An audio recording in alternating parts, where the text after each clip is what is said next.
Indications are that anyone who had planned on making a trip over the next few weeks might be thinking twice about showing up at an airport like Pearson here in Toronto.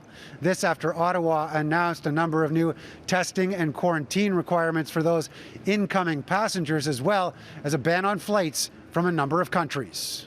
Tickets and itinerary in hand, Gayatri Ugara and her husband are set for a trip from their home in Kingston, Ontario to Mauritius via Paris.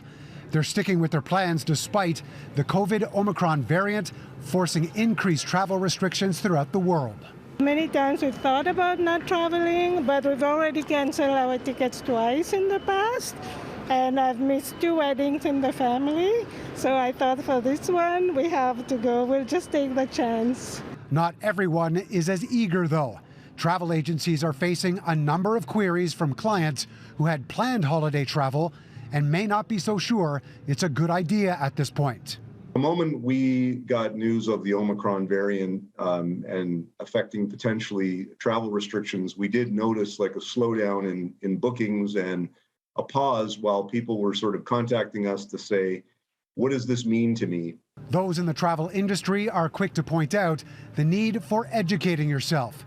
Reaching out to an agent or doing your research on flights, entry requirements, vaccinations, and testing is key before any decisions are made.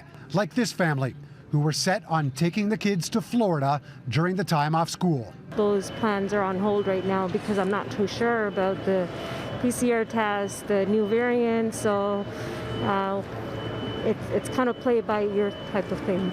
You can't really do any planning. The pent-up demand in travel over these last 20 months has been incredible, and consumers they're wanting to travel again.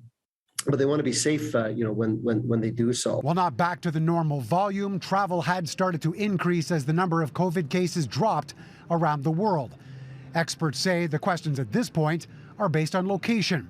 International travel to the Caribbean, for example, isn't expected to drop, while trips to and from Europe, the Middle East, and Africa will diminish. After a planned 19 days away, though, this couple can only hope that returning to Canada won't involve much beyond a required COVID test.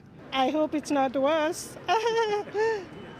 Yeah, I hope I can come back, actually. Industry experts are quick to point out that there is a difference between voluntary and involuntary cancellations. If someone has already booked a trip and decides to cancel it on their own, there's no guarantee for a refund, and that needs to be taken into consideration.